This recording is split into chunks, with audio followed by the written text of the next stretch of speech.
तो आज लोगों को गलतफहमी इस्लाम के बारे में, ये आपके स्टेट की बात कर लूँ तो वो बड़े पर्दा एसेंशियल पार्ट नहीं है, ठीक है। अब मैं उस बहस में नहीं जा रहा, लेकिन मैं खुद एडवोकेट लॉयर हूँ, मैंने वो पूरा केस भी पढ़ा, सारी चीज़ें भी देखी और उसमें हिस्सा भी था मेरा कुछ, बट वो डिस्प्यूट में हम नहीं जा रहे। कहाँ हमसे चूक हुई और क्या हमने गलत किया वो एक अलग ही मैटर है, इंशाल्लाह कभी फिर डिस्कस करेंगे बात। जो लोग अहले इल्म में, जो एडवोकेट्स है, वो उस रिपोर्ट को और जजमेंट जो आया हाई कोर्ट का वो पढ़ लेंगे तो समझ में आ जाएगा। हम अनप्रिपेयर्ड गए थे, मालूम आपको, बगैर तैयारी के साथ गए थे, उठे छुटे कि चले गए हम सिर्फ, वो तैयारी नहीं की हमने याद रखी जो तैयारी लगती है उसको। ठीक है, हम बाकी सारी चीज़ें बोल सकते दलिया ऐसा वैसा, लेकिन इससे कुछ नहीं होता। अगर एकेडमिकली आप मुझसे पूछेंगे तो पेपर वर्क मैंने देखा है, कोर्ट ने ये तक सजेस्ट किया कि आपके पास से किसी आलिम का एक भी एफिडेविट तक नहीं आया कि जो हमको सजेस्ट करे कि ये आपके रिलीजन का एसेंशियल पार्ट है।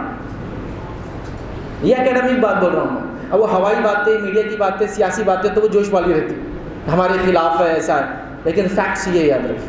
वो जजमेंट को निकालिए, बहुत बड़ा जजमेंट 100+ पेज का, पढ़िए उसको।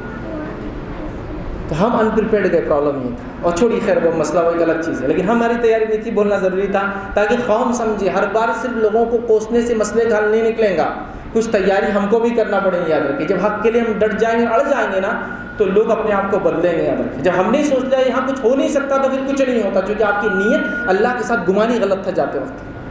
कर्नाटक में आप जानते हैं हिजाब मामला बहुत टूल पकड़ा हुआ है, तो हालांकि हाईकोर्ट का फैसला भी आ चुका है।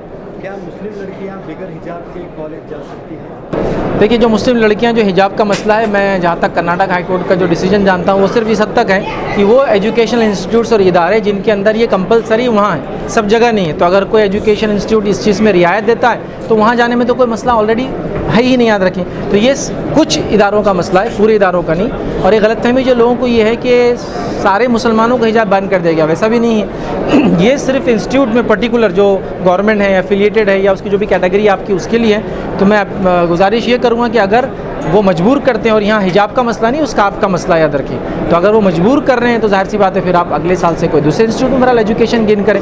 और अगर कॉलेज उसको परमिट करता है, चूँकि उनकी कमेटी के ऊपर डिपेंड है, और मैं अपील भी करूँगा कॉलेजेस से कि वो इसको परमिट करे कि मुस्लिम लड़की जो है एजुकेशन से दूर ना हो, बल्कि वो हिजाब के साथ अपना एजुकेशन गेन करें। और वैसे भी हमने देखा हमारी नॉन मुस्लिम बहनें जो है गले में डालती हैं, हमारी मुस्लिम बहन खाली सर तक उसको ले जा रही है। मैं समझता हूँ इसमें कोई टेक्निकल और एजुकेशन में हिंड्रेंस वाला इशू नहीं है कि भाई कोई मुँह पे अगर डाल दे तो समझ में आ रहा है कि एजुकेशन कौन ले रहा, समझ में नहीं आएगा। बट ये तो सिर्फ सर की बात है स्कार्फ की। मैं समझता हूँ, अपील करूँगा कि इस मामले में मुसलमान लड़कियों को रियायत दी जाए।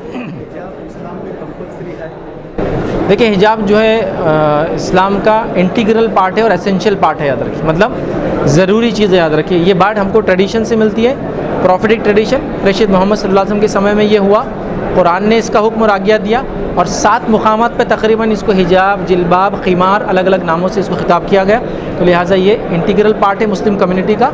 और मैं अपील भी करूँगा गवर्नमेंट एजेंसी से जो इस बात को सुन रही है कि वो हिजाब की इजाज़त दे, वरना कहीं ऐसा ना हो कि हिजाब ना करने देने की वजह से बच्ची को एजुकेशन से रोक ना दिया जाए। तो लिहाजा ऐसा ना करे, बल्कि अगर गवर्नमेंट चाहती है कि बच्ची का, लड़की का एजुकेशन हो, तो प्लीज़ इस चीज़ को ध्यान में रखते हुए हिजाब से कोई हिंड्रेंस इंशाल्लाह उसके एजुकेशन में नहीं आएंगे। कर्नाटक हाई कोर्ट ने तो हिजाब मामले पर फैसला सुनाते हुए कहा कि हिजाब इस्लाम का कोई ज़रूरी हिस्सा नहीं है। तो ये कर्नाटक हाई कोर्ट का डिसीजन एक है, और इसके साथ साथ कर्नाटक हाई कोर्ट के डिसीजन से पहले का एक डिसीजन केरला हाई कोर्ट का ही मौजूद है, उसको भी आप देखिए, उसमें उसको एसेंशियल पार्ट माना गया है। तो मैं समझता हूँ कर्नाटक हाई कोर्ट ने जो डिसीजन दिया, आगे सुप्रीम कोर्ट में उसकी अपील है। उम्मीद करता हूँ इंशाल्लाह सुप्रीम कोर्ट इस मामले में सही डिसीजन और फैसला देंगे। जुड़े रहिएगा आपके अपने चैनल बीजापुर समय के साथ।